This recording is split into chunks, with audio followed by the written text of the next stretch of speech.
Hello, everybody, and welcome back to another episode of Old Reader, New Reader. Once again, we have guests, which I'm excited about. And these are both people that have been on the channel before. Yep. One of which is a main owner of this channel as well, Andrew. Hello. Who is usually our behind-the-scenes guy. So typically, he's the one who puts together, our cool editing, or like when we did panel videos, all of our cool openings. And a really cool guy. He should be in front of the camera more. And so I was like, Andrew, you want to come on? And he was like, I was going to ask you, but yeah. So here he is. You coaxed me. All right. Yep. I'm here. Happy to be here. Welcoming back our brand new baby reader, Whitney. Baby reader is great. Hello. Which everyone really enjoyed having you last month. So, we're just collecting new recurring guests. So Andrew, if you like it too, it'll probably happen again. This is what's been happening. I have somebody on for the first time and I'm like, you want to come back? Yep. So Whitney has read one Marvel comic. Yes. And then a few other comics that I've had her borrow, and actually a comic by the same author as this. So I was right. My brain said I was right, and I was like, Whitney, just check it. I'm like, no. I want her to confirm that for me, so I feel like I remembered. Yeah. So for those of you tuning in, as you'll see as from the title of the video, World of Wakanda won the Patreon vote. I misspoke last week and probably the week before and said it was Bitter Root. It was not. I still want to read Bitter Root, so I'll just push it to next month or the month after. But this World of Wakanda is about 6 issues. Looks like it gotten canceled, and so that's why there's this short. But it's primarily written by Roxane Gay. Now she is primarily just like an author, like fiction, nonfiction. She wrote this book called Hunger that came out within the last year. It's really popular. It's a nonfiction book about her life. I got from the Book of the Month subscription, and she wrote a comic that I love called The Banks, which I lent to Whitney, which was great. So I partially added this on to Patreon vote because one, it is Black History Month, so I want to make sure that I had some Black creative teams on there for Patreon vote, and 2, I like to anyways. And I really like Roxane Gay, so this is what won. And I haven't read a lot of Black Panther books. I've read Shuri, and that's it.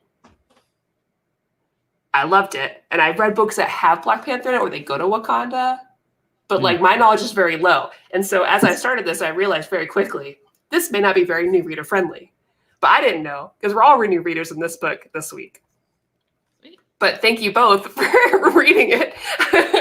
Yeah, I'm glad you mentioned that it may not be new reader friendly, because I did start to as soon as I was digging into it, and disclaimer up front, I have even less knowledge of Black Panther. I haven't read any Black Panther before. And anybody who knows me probably knows I don't read a lot of comic books to begin with. I love them when I read them. I just don't get around to reading them a lot. So I started to read this and I was just I literally was I know this is a digital thing, but am I missing pages? Did something get torn out? Yeah. And so I guess quick sort of of course, if Omar was here, he'd have a better explanation of what everything is going on around this comic. I don't have that. I just have very limited knowledge. And I understand that this is about these characters. Oh, thank you, Jessica.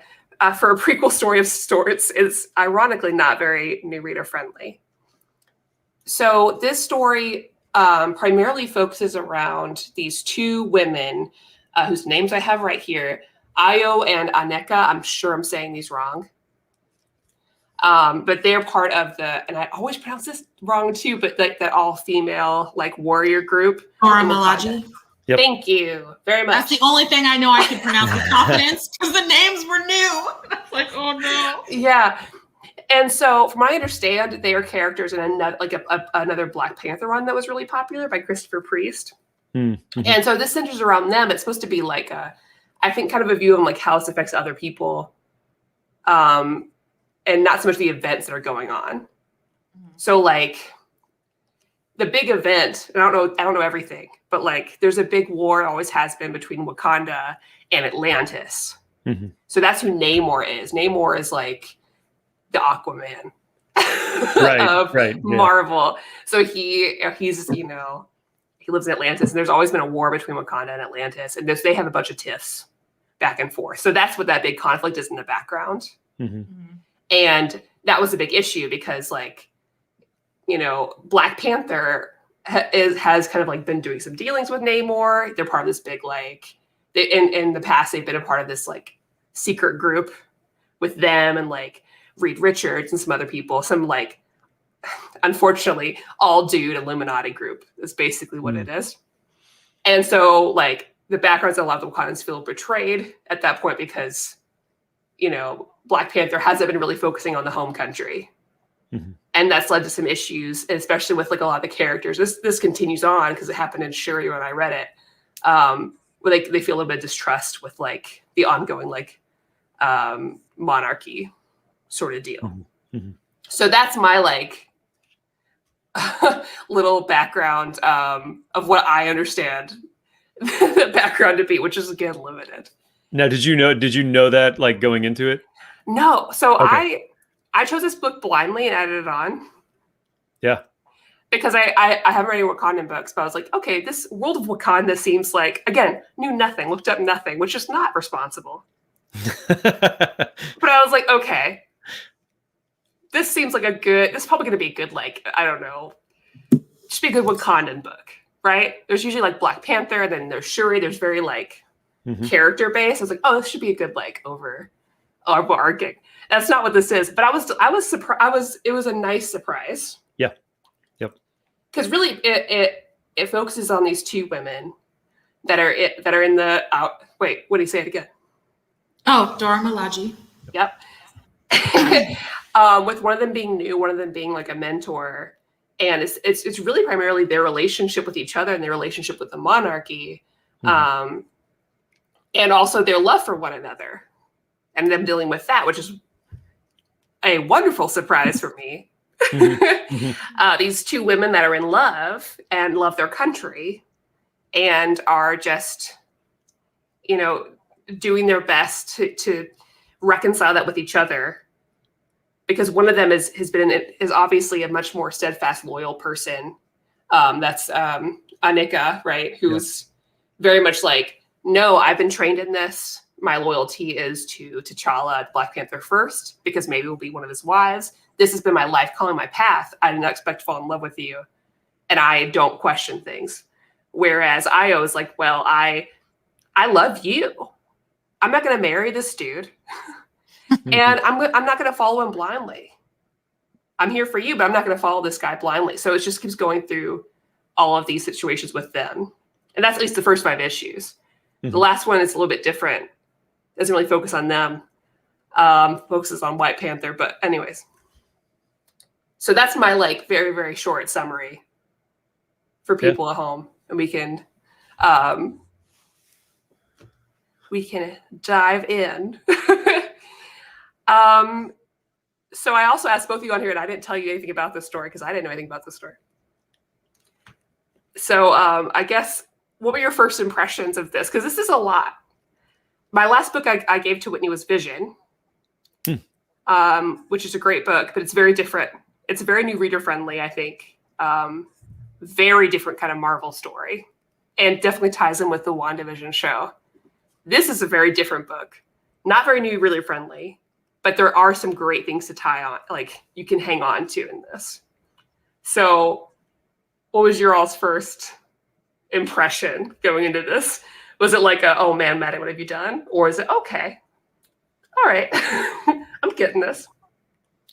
Well, just to start off, I'll say this, Maddie, I've always trusted your judgment as far as relating things, whether you've read it or not. Where my confusion kind of comes in, being a new reader, is how do I know if it's new reader friendly or not new reader friendly? Because from my perspective, it's just a comic and it's an adventure, and I'm going to jump into it regardless of having like background knowledge or I like that, knowing what I'm falling into. For me, I was like, okay, first impression, Black Panther. Okay, he's the main guy in this, I think. World of Wakanda. Oh, we're going to get more into his home and where he's from. Maybe it won't focus on Black Panther as much. So my first impression was, yeah, it's his universe, but we're not going to focus on him. And this is with like no knowledge. Yeah. And so when it was, you know, just about the army and like putting the girls together, I was like, yes, this is what I want to know. Because from our exposure in like the cinematic universe, we see this badass group of females and we're like, okay, what's their story? Even just like a small grouping. So you have the leader who's like, come on, I know when things are happening. Don't act like I don't know. Honestly, she was one of my favorite things to read. Oh, absolutely. The older woman of she was great. And also I loved her interactions, right? Because the whole time she's like, are you sure there's no other reason? Yeah. That the two of you having issues? Like, regardless of the relationship that she spotted immediately, she also, with the girl who, you know, is like, well, so-and-so's not doing things the right way. So-and-so's cheating. So-and-so's doing that. The one who's like always head on a swivel. She's also like, yeah, she gonna betray us. She gonna do something stupid. I just don't know when, but she's gonna do it. Like, that's why I really appreciated seeing a leader who wasn't just trying to be like blindly like, this is who I default to and this is who's always in charge if I'm not around. It was like, no. I know how all of you are going to act and how you interact with each other. So I'm going to keep eyes on all of you. Yes. I loved her. Like, and I really liked, actually, before we get into it, Andrew, I want to start with your first impressions and then we'll dig into characters. Sure. So actually, I like, Whitney, what you said about, comparing this to what you might have known about the cinematic universe, because that's my entire knowledge of Black Panther is just from what little, we got from the later cinematic movies. So I went into this like not even knowing where in the timeline this might fit. I got a feeling that like, and I couldn't even remember names necessarily from the movies. So the whole time I'm watching these characters, I'm sitting there wondering, okay, am I watching like the kind of the prequel, the early story to some of the characters in the movies? Yeah. And the whole time I'm just trying to guess, like trying to figure out like where is this and all this. And of course, very quickly, I guess it was either on the first page of the first issue or the last page. It says right away, like this all happens before Black Panther #1. So in the back of my mind, the whole time I'm going, what happened in Black Panther #1? Like, what is that story about? How does it fit in with the rest of this? And there were some times when it felt, I guess I got the impression that this was a little not new reader friendly, just because there were times when either something happened so quickly that, like I said earlier, like you literally kind of jump to the next page and I'm just like, wait, did I miss a page? What just happened here? I feel like I should have known what just happened. And I just kind of quickly figured out, okay, no, this is just the pacing of the book. Like you very quickly figure out, no, you can infer what happened between those pages. And once I got over that and just kind of realized, okay, there's other stuff going on. I don't know what it is, but I went from, I don't have a clue what's going on and I don't know if I'm going to be able to really enjoy it, to very quickly saying, nope, it's all about these characters. I really enjoy it. And now I kind of want to read more. I want to like go read the other stuff and find out how it all fits in together. But also I want more of this. Oh yeah, absolutely. Like, I was worried at the end. I was like, wait a second. Okay, so this stopped. Yeah. Can I follow these characters more? Right. Yeah. Because I guess one of the things about this, and I can think about a lot of comics, I think, because like people ask for recommendations. Usually I recommend like character stories, because I think once you read one character, then you identify with them, you meet the other characters they meet, and then you want to read other books. Mm-hmm, mm-hmm. At least that's how it worked for me. Yeah. Because once I attach to someone, then I want to know more. Yeah. And I can see where this does a good job of that, because I love these two characters. And it gives you little smits, like little bits of like what's happening around it. Mm-hmm. And I do want to know. But I will be upset if I can't read these characters elsewhere. Because I am invested in whatever they're doing. So yeah, I haven't looked, but it ends, spoilers, I guess. It ends with like announcing, okay, these are known in some future story or some story that's already been told, but takes place later from this story. I forget, what were they called? The night angels or something like that. Yeah. Oh, I'm bad. I've forgotten what what their names were, but like it implied that they're definitely Midnight Angels. Yeah, there you go. Yeah, it definitely implied that they are somewhere else. Like we've already heard of them, I guess, and I don't know how prominent they are in the story, but yeah, I'm with you. I've resisted. I decided I would definitely wait until after the show to like try to look up more, but I'm like, okay, I really want to know what happens next. So Hayden said issue 6 was like a small break filler thing between arcs, and then the book got dropped. So that's why there's that like kind of odd last issue. Apparently, Yeah, is that it was supposed to be just a filler, which happens when they want to give like artists or creators a break in a series, but then it just got canceled, which happens to a lot of my favorite Marvel books, especially if it's like a lady. sure. Yeah. So let's talk about some characters. So Io and Aneka, really interesting dynamic there, and one that I really appreciate because they have a lot of depth. I feel like because you have like, and it's character dynamic we've seen in other things. I feel like, but we don't always get that as like two women, which I think is unfortunately makes it special. You know, like a lot of times you see this sort of like very stoic person who doesn't know how to like break from like what their plan was, and then you get the person that like challenges those beliefs, and that's a couple stereotype we've seen a lot. Sure. Although I appreciate that they're both still very like, I think, compassionate and honest in a way that like they're emotionally intelligent in a way that I don't see that character dynamic. Even though the one of them is very like, they're both very guarded, they still are very like emotional and like affectionate towards each other in a way that I don't see with that kind of coupling. They could actually communicate. Yeah. Yeah.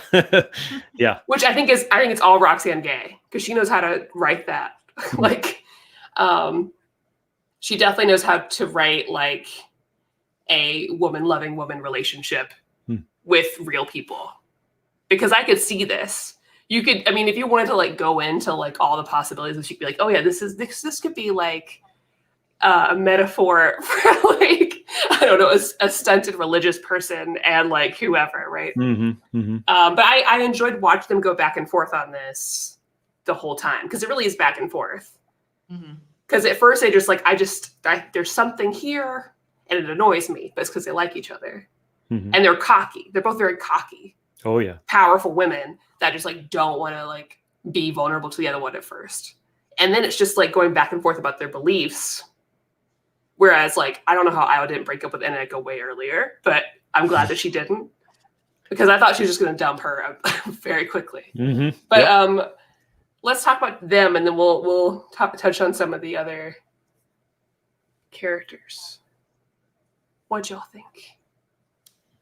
I think for their relationship, it felt, and I think it's attributed to the writing, like you said, it felt very naturally fit in terms of seeing that familiar trope of two very like self-assured people who, you know, butt heads because they're interested. So I was like, yeah, it's two women and that's beautiful, but I'm like, it's the writer, because it could have been two women and written terribly. It could have gone so bad, but it went so well where I was just like, this is, I mean, it is normal, but I was like, this is normal. I wouldn't question this whatsoever. I'm going to keep flipping, see how the relationship progresses. And I was just like, I really loved Aneka's side of things in terms of being raised and taught to be very traditional and like, this is your path. This is what you're going to stay on. Even when something happens, she accepts that it's happening to her, but she's also like, well, I mean, I'm supposed to be kind of like an eligible bachelorette for the king. And it's like, girl, why are you literally still offering yourself to a man? But it's because that's how she was raised. So her brain, just because she's fallen in love and it like literally went on a vacation with this woman, doesn't mean that part is gone. It does not erase what she's been told her entire life.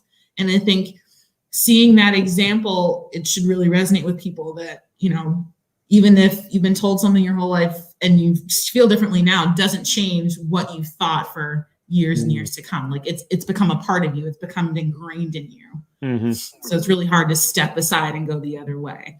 So I definitely appreciate that Ao is at least, she's like, I'll wait, but I'll wait impatiently. Like, get it together. Yeah, totally. I think Annika, is it Annika? Annika, do we know? We're calling it Annika. Annika. We'll do our best. I probably, yeah, I think I would say I definitely identified more with her for those same reasons. Like just struggling with like, oh, I know something different from what I was raised to believe, and I believe this other thing now, but like I can't just like turn everything off just like that. Like it takes forever, years, if ever, sometimes, to be able to completely turn all of that stuff off. And of course, it always makes you second guess things too, right? And so there was a lot of like seeing. I think most of the time when I was reading this, I was reading it through her eyes. Yeah. And I thought it was really interesting. And I thought Io, the way she played off of that, I thought was a really good foil or counterpart to that I could probably identify people in my life that I've had similar interactions with. And so I thought that was really interesting. That was probably the first thing that jumped out at me once I realized, and again, going into this series of books, I had no idea that it was just going to be a character story. I was expecting more traditional, I guess, comic, where's the big event going on kind of thing. I'm amazed that we've gotten through a whole issue and haven't gotten to any hint of the big event yet, which I appreciate. I love a slow roll on things. Like I'm patient and love a slow story. But then after another issue, I was like, oh no, there is no big event. I mean, there is, but it's way in the background. This is character stuff the whole way through. And I was like, okay, cool. I'm switching gears now. And this is great. Yeah, it's very different from a lot of Marvel comics because there's not a big like action sequence, even though that's what these women are. They're warriors, right? But there's not like the typical Marvel superhero like big action sequence happening. Oh yeah, it is, but it's not to them. It was like 3 panels. Even though there's a big bad, which I guess there's probably plans later to have that with them against the other girl that's with them. Oh, what was her name? Falomi. I was to say Folami. I can spell it, but I can't say it. Okay, Falomi. Yeah, because she was. I really appreciate her too because like I love it because she looks one way. She looks softer, and they even said like her, she doesn't have the same skills as everybody else, but she's sneaky and she spies on everybody. And she's such a great character because of she's setting up early. She's like sneaky early. It's almost like she kind of planned for that, like that elder woman to kind of take her under her wing in a weird way. She's like, no, listen, I know that I'm not strong, but I notice things, and I notice everything about everyone here, and I know that you only plan on taking one of us. And so she like immediately perceptive, which I thought was great. And the minute she had a chance, she was like, I'm going to figure out how to get powers. I'm going to figure out how to get strong. And even though she's so perceptive, she ultimately she gets a situation where she doesn't notice something that's very big with her own father, who is who assaults women. And she does not know this. And she doesn't believe it, even though she's such a perceptive person who prides herself on knowing everything about everyone. And I thought that was such a great, like, it's not your typical, like, villain or bad guy in a story that you would get. And now, granted, I don't know how this was going to develop, how this continued. But in this little bit, I think it was something refreshing where it just felt very real. Like, everyone feels very human in this. Yeah.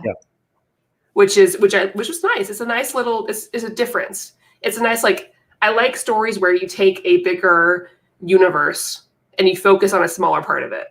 Instead of your big superhero part. I think it's refreshing. I think it's a good way to like have a better understanding of the universe without being tied into like big events and action sequences and like life or death situations. Yep. But yeah, it's always interesting when you can take a detour every now and then and just focus on the little people, so to speak, who turn out to be some of the biggest people. But like you said, they're not the big names. They're not the big, cape heroes. And there's somebody probably that you can identify with a lot more. They may not be necessarily the people that you want to dive into a story to escape from reality with right away. right? If that's your goal. But then as soon as you latch onto these characters, it's just like you kind of, I at least just got lost in that world, and it was just as much of an escape, but still like a lot more earnest and relatable, I guess. It felt very grounding. I'll say that, because it's weird. It's like, now I think about it and I'm remembering it, and all the bigger characters, the ones that if people knew who they were, like T'Challa and the one who came from Atlantis, they were like popped on and then popped out. Like they weren't there for long because you were meant to get to know the little people essentially. And I was like, oh, yay, everyone should be in the comic. It shouldn't just be the big dude with the ears. Crime. Because like I want to know about the people behind him and the whole duality of people. They get to be so much more human because we get to get really excited for them, but then also kind of hate them because I'm like, you're being so sneaky, but also not great things happening in your life and you're not willing to accept it. So I feel kind of bad for you. And you've held so steadfast, but I just don't know how to feel. And I enjoy a story that doesn't let me feel one way or the other about a person. Oh yeah. I think it helps me like really think about it and enjoy it more, and then feel like, okay, it could be anyone. It could be any one of us, even in this world or reality. Oh, totally. Yeah. That's a very good point. Like, yeah, even I'm going to pronounce it Folemi. Like just even watching her the whole time, like I kind of got the sense pretty early on when she was talking about like, oh, I know this about all these other people. I was like, okay, this is a setup right here for, I think we're getting our villain here in a very small way. But she was totally relatable the whole time, totally sympathetic for her. Like you could be very sympathetic towards her, even at the point, even at the point at which she just starts blurting out, "I am rage," and then just like cuts loose on everybody. But yeah, she was a total, a very not. It wasn't black and white. It was very gray everywhere, and you never knew. Like I kind of like stood back. It always made me kind of second guess, like, am I rooting for the right people? If I'm seeing this through Annika's eyes, am I maybe the villain for a moment? I don't know. It was, it kind of kept me on my toes, I guess. Mm-hmm. And then this kind of ties it, this like conversation of gray really does tie into like the overarching theme of this too. Like the one that's like not the love part of this, but, just the like, okay, do we follow or not follow what we've been trained to do? Which I'm glad they introduced this, because you see Wakanda as this, especially in the movie, from my background of like just watching the movie and then seeing a few different related things to Wakanda. I'm like, oh, this is like paradise. This is it, right? To me, it's like, this is like the utopia, like futuristic society, but there's still a lot that they're dealing with that doesn't really feel fair across the board. Right? Because it's still a monarchy, and they follow this man who, at the moment, isn't really in line with what the country needs. And there's all these things that are happening to people within the country, violence towards women, a lot of women, right? These issues towards like the regular people that aren't being addressed that should have been by the Black Panther and how it would have been before, but he is too busy doing other things. And even his own people are like, okay, how do I rectify this? I want to support him, but I also, I don't want to follow blindly. And then luckily that's a conversation that the older woman, the older mentor does help facilitate. She's like, yeah, we're not meant to blindly follow this, but we do have constrictions. So even though she does like go onto their side somewhat, ultimately that's not enough for these two women either, because they really need to do what they need to do, what they're called to do. They need to find a life outside of that. For multiple reasons. One, to be together, but two, to actually really help people on the ground, which is not what the Wakandan Guard is like really doing in their eyes. Right. Which is such a great discussion, because you get to hear T'Challa be like, listen, no one loves Wakanda more than I do. Trust me. No one is thinking about Wakanda more than I am. And even Shuri's like, okay, yeah, but it's a little suspect. You know, this is a little weird, this thing that you're doing. So I'd love to talk more about that part of it. Well, like, it's funny the way you said that. So what I hear is the theme is loyalty. The overarching word is loyalty. Who are you loyal to? And is it to your country, or should it be to your country? Is it your countrymen? And that seems to be like the theme that's consistent in the universe of Black Panther. I feel like even if I went and picked up a different story and followed a different thread, loyalty would be the theme. Like, who are we loyal to? And I think, you know, everyone's fighting their own demons of loyalty, whether it's the one that they're prescribed to in their job description or within family ties or relationship ties. Everyone is being put to the loyalty test. And it's really showing, I think, too, with like the different ages and the different stations, what kind of loyalty test everyone's going through. So like the leader of the Dora Milaje, her loyalty test is just, you know, making sure her team, her soldiers feel like they can be loyal to, you know, their instincts, and their instincts may be against the crown at the moment in time, but they can't not ever be ready to turn it back to the crown, because that's ultimately what they were put in place for. And even the monarchy, like, you know, the mother and Shuri were like, you know, we understand, kind of. They're not supposed to like blindly follow us, but, you know, they're not going to hang us out to dry. They're going to do what they can as long as we don't cross the line. And, you know, I really appreciated seeing that everyone was going with their own internal struggle of that, as well as the whole country itself. I mean, the countrymen completely are just like, nope, Wakanda, not it. Nope, we need to go. Absolutely. Well, of course, they're all like, hey, we're here. Everything sucks, but you're off just like hanging with the Avengers right now. Seemed like a curse word every time they said it in the book. Oh, he's with the Avengers again. Yeah. Oh yeah. Oh, absolutely. And again, that part, like, you know, not knowing what was going on, I was wondering, like, okay, is this tie into like the whole Infinity story, or is this, you know, something completely different that has nothing to do with the cinematic universe? But you're right. It almost felt like it was like a stab every time they'd say like, oh yeah, he's off, you know, jaunting around with the Avengers or something like that. It was just like, oh man, that hurts. Like, that hurts for those people back there. Yeah, absolutely. Let me catch up on some of the comments as we talk. Jaden said, that's an interesting idea for a book. Superheroes from a perspective of the citizens and bystanders. Standards. And there's a few actually really good examples of that. Marvels is a really great example. It's a beautiful book, like just gorgeous. And it's all centered around this man who's just a bystander watching more like a golden age Marvel superheroes do their thing around him and how it affects him, which I love. I love stuff like that. Ooh, that does sound good. And there should be, Marvel should do a movie like that or a show, honestly, because I think it would do so well. Just a regular person and how the superhero world affects them. See, every time you say that, all I can think about is in The Incredibles when that man tried to kill himself and was saved. And then the town just turned on superheroes, said, nope, you guys are horrible people who wreck things and don't care about us unless we're dying. I was like, oh, I'd actually like to see that. I would like to see something called like The Townspeople in like every major superheroes town, so like Gotham or wherever, sorry, that's DC, wherever there is the town with the name. I would just like to see the people just being like, oh, there he goes again.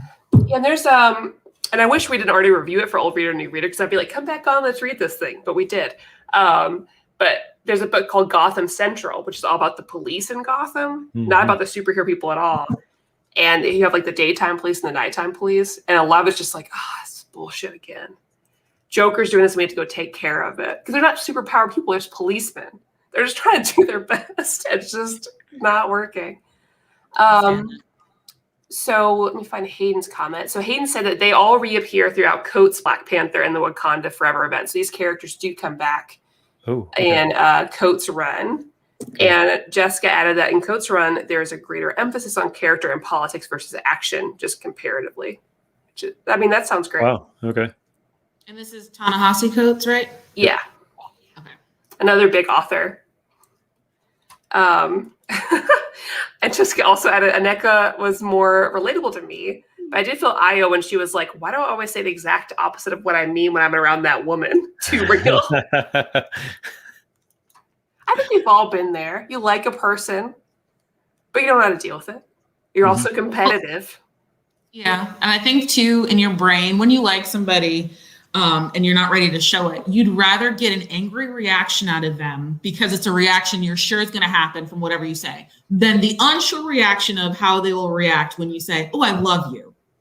Because you're like, "Oh, I don't know what she's going to say to that." She could run, or she could be like, "Oh, I like you too." But if I just say, "You know what, you make me hurl," they're like, "Oh my God," they'll get a reaction regardless. Yeah, these two just want to spend more time together. Even like in their little thought bubbles, they're like, "Well, I still want to spend more time with you, though." Whitney, that's an incredible insight, and you've just like completely explained to me my whole like second grade method of flirting with people. Like now it all makes sense.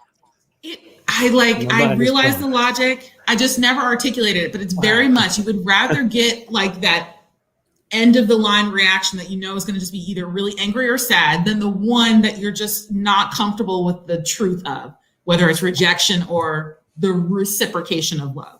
Oh, damn. That's like good. Don't want that. Wow. So Sarah recommended a book called Hench, because the big story point is about the effect on all the bystanders from a superhero coming in and saving the day. That sounds great. I will add it to the list. Hayden says, I want to see a mini-series or anthology of everyday people dealing with the aftermath of things like Sokovia or like The Snap or WandaVision, etc., like psychological character studies. Oh, yeah.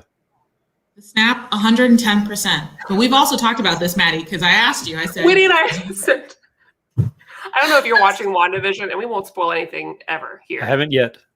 Oh my God, please. But we had to talk about it. But yeah, Whitney and I send TikToks back and forth all the time about WandaVision, just like nonstop. And we because we watch it together if we can. Nice. And if not, we're like, "Did you watch it?" We call each other, "What do you think about it?" Well, she got it spoiled one time and then text me like, "Hey, lunch break, you have to, or I'm not gonna live."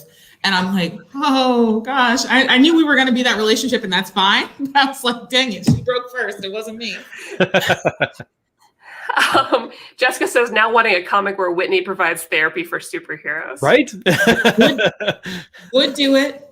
Would do it. Yeah. I think that'd be a great podcast. Just people like acting out as those certain superheroes, and then you give them the therapy. I've watched enough Law for SVU for the psychologist portions because I just like the way they'll sit there and observe people's actions and reactions to things. And I think, superheroes need it the most. Clearly. Without any history of superheroes I've watched. If I just turn one on now, I was like, yeah, he need help. Oh yeah. Well, I mean, look no further than the last issue of this book, right? When we're looking at White Tiger, right? Yeah. Well, and whatever his real name was, I can't remember now. Casper Cole. Yeah, Casper Cole. I have the Wikipedia page open. That's the only reason. Yeah, I mean, perfect example, right? Casper Cole, like in the first few pages, says something like, "Oh man, I really need to beat up a guy right now. Like that'll make me feel better." I was just like, "My dude, you got some on others, so you don't have to deal with your own. You got some problems." And, that happens in a lot of comic books. Oh yeah, of course. Even the ones about mental health. I think which you haven't read, but like the guy who wrote Vision, which I had a Whitney read. A lot of this, like, he really does talk about mental health, but like the guys, bless their hearts, very much deal with it in a very like guy not having therapy way, which is like, I'm gonna put all the problems on my woman in my life. I'm gonna beat people up because that's the only way I know how to deal with it. And you're like, oh, Tom King, you did it again. Right. Here we are. I think you can make a career out of therapy for superheroes. I like that idea. And I like the idea of it being a podcast, Near Mint Condition podcast. Hey, we're always looking for more content. Let's do it. Who cares? We do whatever we want. Trying to think of what. Okay, so is there anything? So we talked about a lot of the characters in the story. I guess next thing to talk about is art. How do you all feel about the art in this? Because it's very comic booky art, for lack of a better word. I'm sure I have a better way to describe it. So the majority of the art, the first 5 issues, is done by Alitha E. Martinez, and then issue 6 has have a different artist, and that is Joe Bennett. So how do you all feel about the art of World of Wakanda? I don't know why I'm doing this. Flourishes. Always need a good flourish. But you're both new comic book readers, so I know it's hard to talk about the art of some things you don't want to compare it to. It feels like you're asking me an open-ended question on like an exam, and I'm like, Whitney, don't mess this up. Just write what you feel. Like, I don't know what I feel. True or false? If I do that, I'm like, did this contain a lot of good earth tones? Yes. And yes, it did. It felt very, this is the colors. I'm on a color scheme. It felt very earth tony, natural elements and very rich in texture. I felt like it felt very rich and enriching to read. And I feel like when I used to think about comics, I used to think very black and white, even if they were in full blown color. It felt very like bold color block mod, like red here for like bam, yellow this. No, it was just like, you know, we're in Wakanda, we're in like the natural elements of things. So everything's gonna look a little warmer stuff during the day, and then it'll be like earthy blue green tones in the evening, which I love. I love that stuff. And I think about I think it was in the first one of the 6, the Naganda was where the girl was from or not from. Mm-hmm. And she like attacked those 3 guys, and it was like very blue green that whole time. And I can't think of, it was like at night or something. And I was just like, ooh, I could live in blue green. We could stay there. And I'm thinking, and I'm trying to remember what Vision was like. And Vision was like maroon. It's very different. Yeah. And it was very like stiff. I felt stiffer, and then say this. This one felt just more like I could relax with that. It's very relaxing. I liked it. I didn't. Yeah, I mean, you nailed it. I don't read a lot of comics, so it's hard for me to draw a lot of comparisons or anything like that. But I thought that, I mean, I have read a few comics before where the artwork was very distracting. This was not distracting. I didn't find it. I felt it just kind of like I was able to just get sucked into it, and I didn't really think about the artwork as jumping out as being something to pay attention to or to get distracted by or to question. You know, I was following the story the whole time, looking at the pages, and just kind of like, it was just the right amount to like be able to put my imagination into gear and like get into that world. And I think it helped, like you said, Whitney, with some of the color schemes that they picked. A lot of it was just very natural. It was what you would expect to see at certain times of the day in those settings. And so I think that, yeah, that's my big observation, is it didn't distract me. I thought it was good. It was, well, and sometimes that's the best compliment, honestly, because I've definitely, you know, reviewed books with friends or reviewed it myself. I'm like, the art has been a distraction and not in a positive way. And so sometimes even, I mean, that saying like, it can feel like it's not a compliment, right? But it really is, if it feels like it fits the overall story and the writing. Yeah. Now, I will say this. I will say there was a couple of shots, I can't remember which issue it was, where it wasn't so much the like the colors or the penciling or anything like that, as much as it was just the framing of the characters, specifically Folomee, where like, I don't know, she just had some really weird poses just in a very normal situation. Like, I think there was, I forget exactly where it was in the story, but there was just one scene where she was talking to Zola, like in Zola's office or something like that.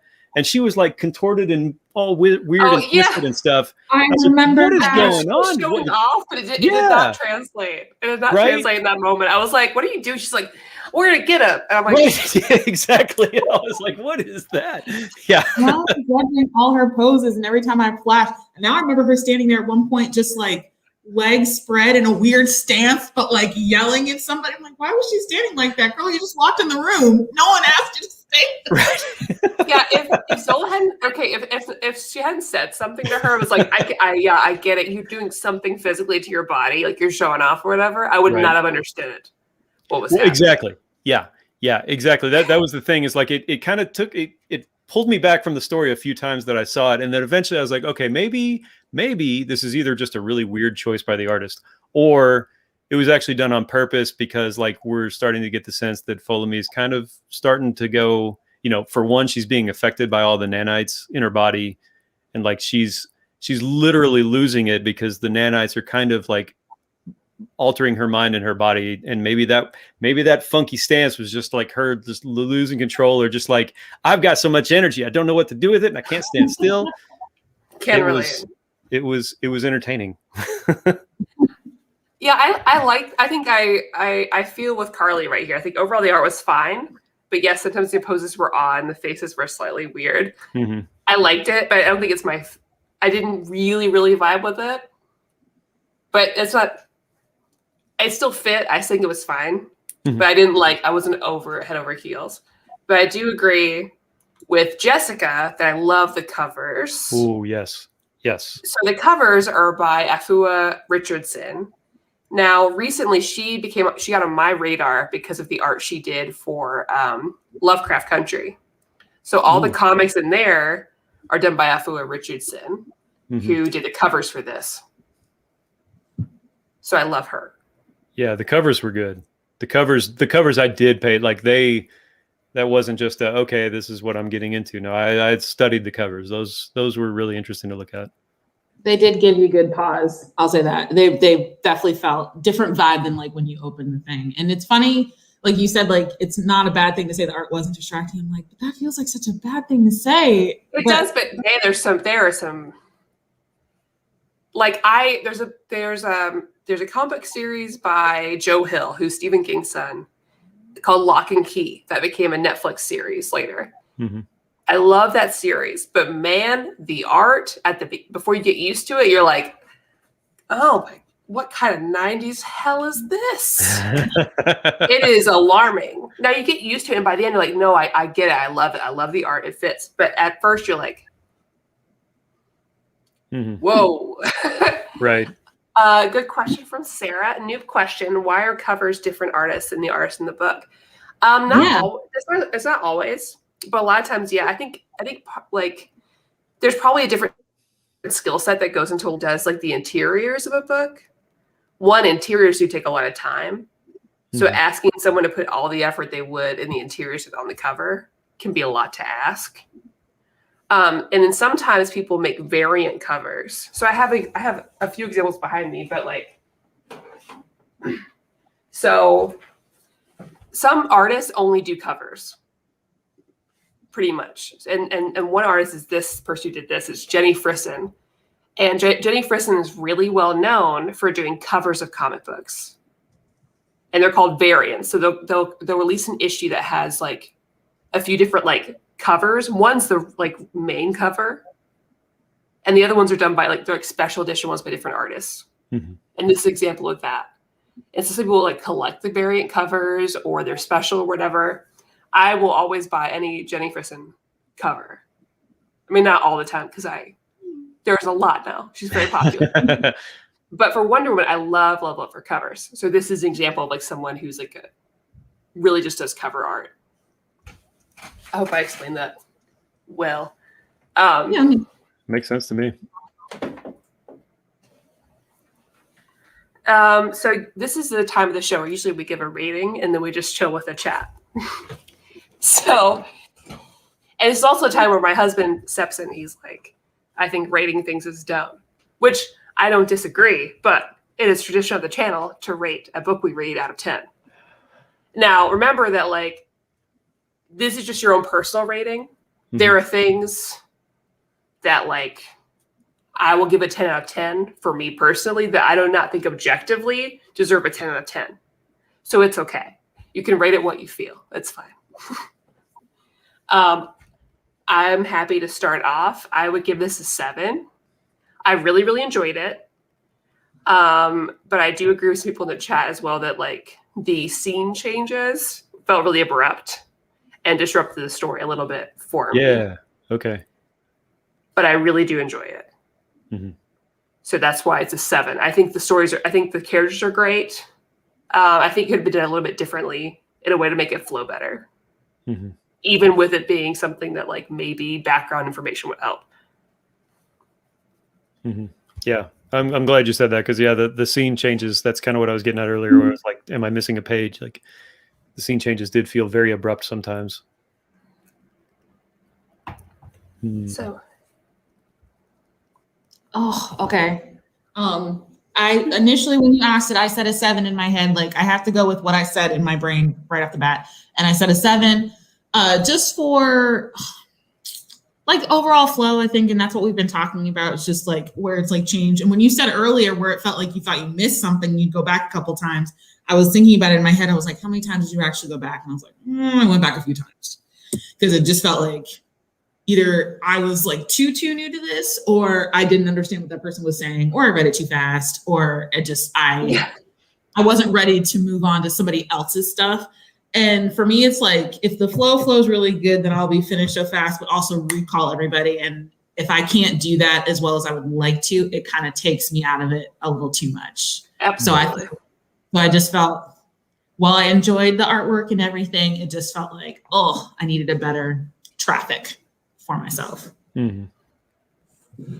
That's a good way to look at it. I also, my gut reaction was a 7, but then I thought about it. I thought, okay, no, I want to give it just a little bit more than that, maybe a 7.5, maybe an 8, because I think it deserves some bonus points for doing something a little different from the norm, as far as picking smaller characters, picking a wide range of characters, picking picking a world that, at least in my eyes, and again, this is coming from a very naive background to Wakanda and all of the Black Panther history, but taking a land that, at least from the cinematic universe, we saw as just this wonderful paradise, and like right there in the liner notes saying, no, this isn't so great. Like, some of the neighboring countries are pretty sure that like part of the reason Wakanda is where it is because they pretty much stole from them. And so you've got all of these problems. You very quickly realize, no, this is not a paradise. There is a lot of problems going on here. And we're about to learn about some characters who are not superheroes, quote, and how they are going to come to terms with that and deal with it.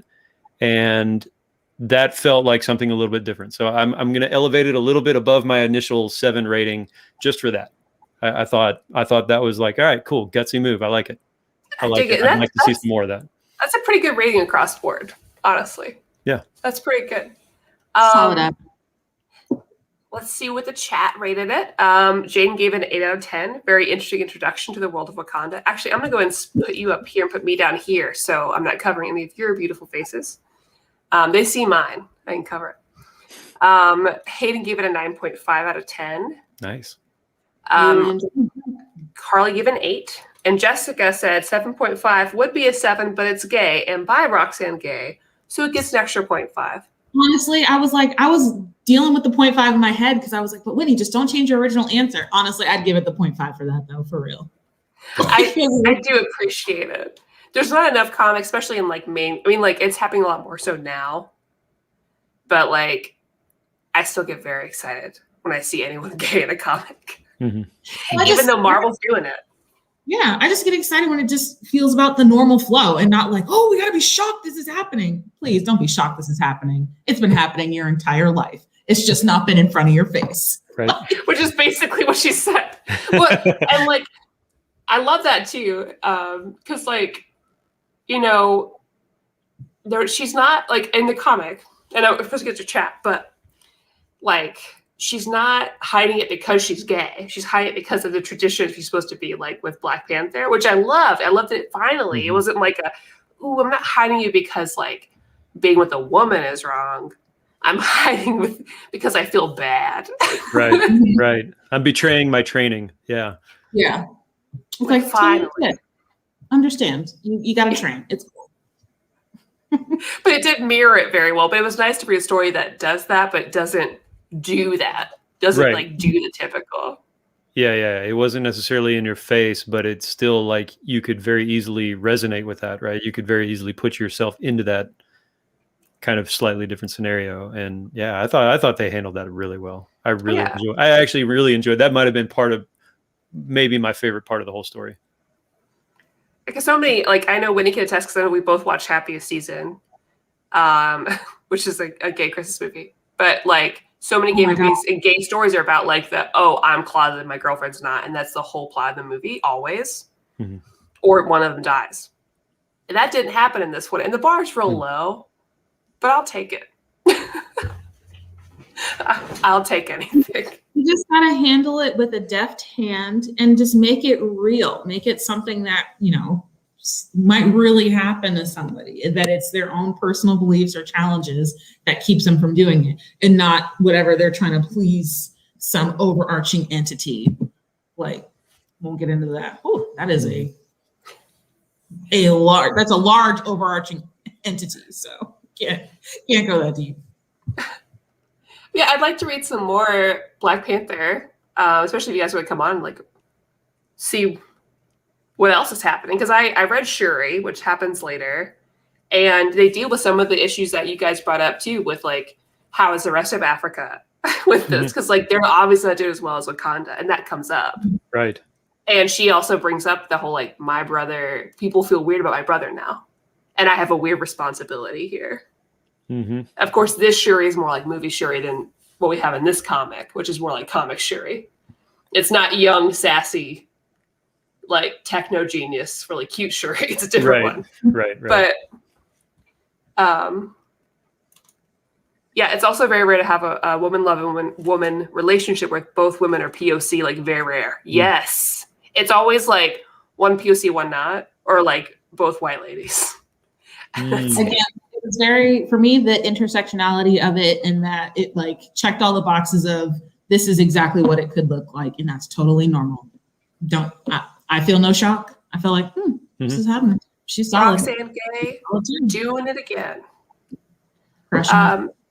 Sarah, I do want to recommend to you, speaking of Gay and Roxane Gay, her comic, The Banks. Some people want to fight me about it, but it's really good and you would like it. It's about like this Black family who like they rob banks and stuff. So it's like a heist movie, but also there's a gay couple in it, and I love it. It's great. You should read it. Jaden asked, so what's everybody been reading this week? I know you guys read this comic, but have you guys been reading anything else? It doesn't have to be comic; it can be something else. What media have you been consuming, if at all? The pressure and the way my heart just like dropped. I was like, oh no. It's okay. I've just been watching things mostly, so it's fine. Yeah, mine has been I'm like 4 years behind. So we finally got a Nintendo Switch. And so I am just like playing. I don't know if you've ever heard of it, but there's this wonderful game called Legend of Zelda Breath of the Wild. You're kidding. Never. You should check it out if you haven't seen it yet. Yeah. So my wife and I have been playing that like crazy. And so that's been consuming any kind of time that I might have for entertainment right now, which is really nice. Cause I mean, again, I'm telling you everything you already know, but like the game can be very exciting because it also can be incredibly chill. And this is a good time for that kind of thing. So there's some media I want to get into. I really want to get to actually WandaVision. You mentioned that. That's one of them. Please, I want you and Sarah to watch WandaVision. Yep. I want to get to that. Talk to me, Whitney, about it. I'm also a big Star Trek buff, so I'm really wanting. I need to catch up on Discovery because the season 3's out, and it's not. I know it's been kind of a hit and miss show for a lot of people. I got into it enough that I'm like, okay, I want to see what season 3 is about. So that's it for me. I haven't read anything else lately that I can think of. Whitney, what media have you been consuming? WandaVision with me, of course. Yes, but guess what? I actually did read a different comic. So I'm obsessed with Greek mythology. Like I'm a writer. Lore Olympus. You're reading Lore Olympus online on webcomic or webtoon. I know what this is. Anytime someone's like, I have been reading something, it's a comic. I love Greek mythology. It's Lore Olympus. I know. I stumbled onto it by accident 2 or 3 years ago in 2018, like when it first dropped. How did I think I was going to be that early? I don't know.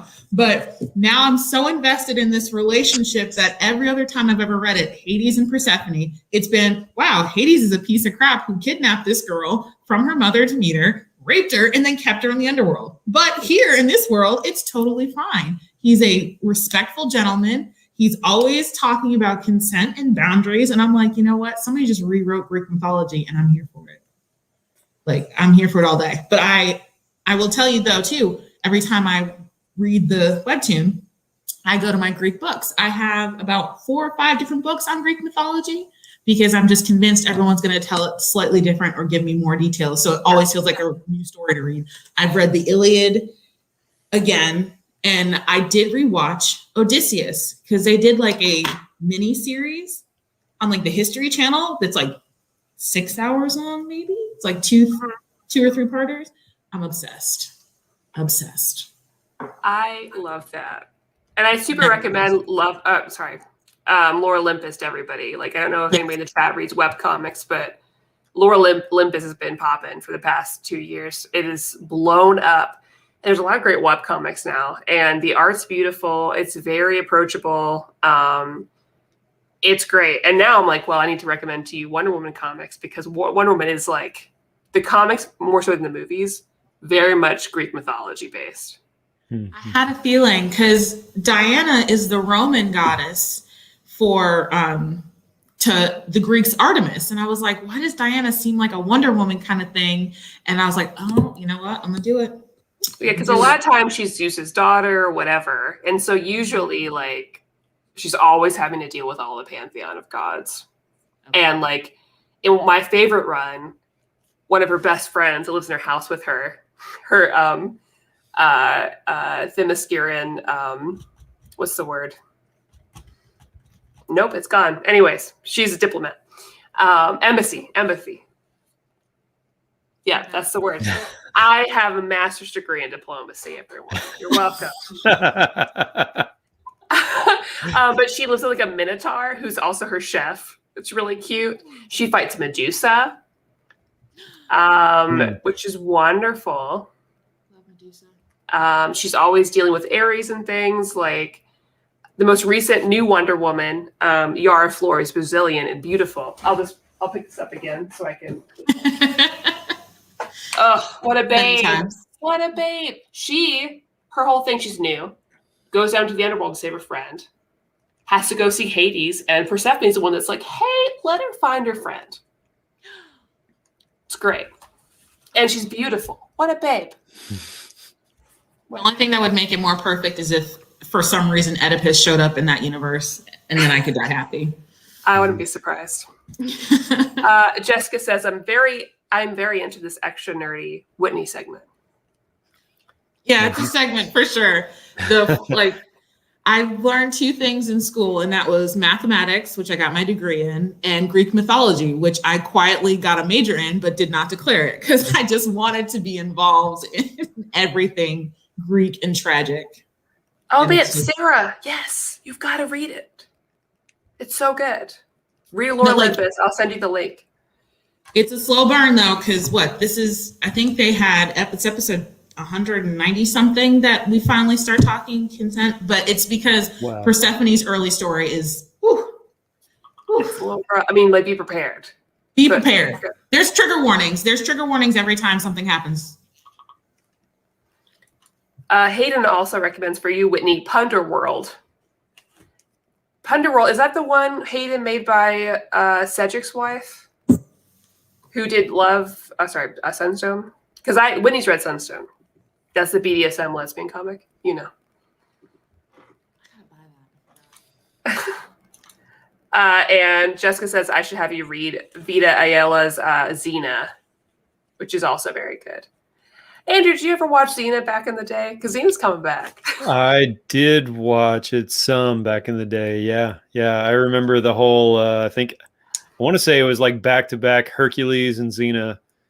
Oh yeah. That was. You're aging me a little bit here, but yeah, I remember watching that. Lucy Lawless. That was. Oh, Sarah, I have the hardcovers. You can come over and borrow Sunstone. Absolutely, no question. Well, once I could. There's a lot of snow outside. Yeah. The snow part. There's a lot of snow, which I hope everybody's staying warm. Yeah, I guess we're reaching the end of the time. But number one, I want to say thank you both for joining. Thanks for having me. This is really fun. Yeah. I hope both of you would like to come back again. Andrew, this is our first time doing like a live show together. This is my first. Yeah, I dig it. This is good. You feel good? I guess we did one or two like Saturday Q&As. Yeah. That were pretty decent, but no, this is definitely more I have not ever had to talk this much before. Not had to talk. Felt compelled to talk. There we go. Well, I know you and your beautiful wife can both come on. Both welcome, of course. Yep. Definitely like it. Definitely like it. I want some more. Yeah, I want some homework. Yeah. I love this part. I love this because when I first started out, I was like, okay, I want to read some comics, but then you just read to be like, okay, I get it. There's a lot to this medium here. Mm-hmm. Yep. Okay. Because I never thought I'd want to read superhero comics ever in my life. Right. That is not true now. Nope. And I read all sorts of comics now. Yep. It's addictive because now I want to know. Yep.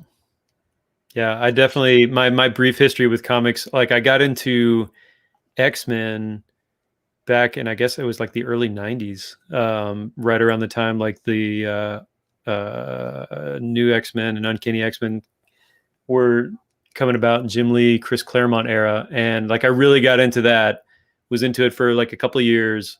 And then, it's just one of those things that like drifted to the side, and I just never, you can ask my wife, she will tell you, I'm not a big reader to begin with. Like I enjoy it, I just don't make time for it. And so unfortunately that falls in line with comics as well, but I really enjoy it when I read it. So like happy to come back on and be like ultra new reader whenever needed. Yeah. You two can be my new readers. I'll just keep picking you throughout the year. Oh yeah. Because I have a bunch of old readers. I need more newer readers is the thing. Yep. Happy to do that. So time for me to do my sign off, which I awkwardly announced before doing so. But thank you, everyone in the chat, for watching and hanging out with us. I hope you like this video. I hope you subscribe if you haven't. If you watch this and you haven't subscribed, you randomly found us. That's super cool. This whole channel is mostly comic books, but soon there will be a side channel. Andrew and I are working on it. Mm-hmm. That will be about everything non-comics. So keep an eye out for that once we decide on a name. We're working very hard. Once we find a name, we can make the channel. That's all we're waiting on.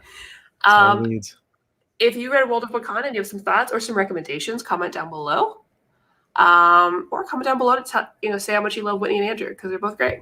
That's also acceptable. We'll be back next week. I'm reading Nubia.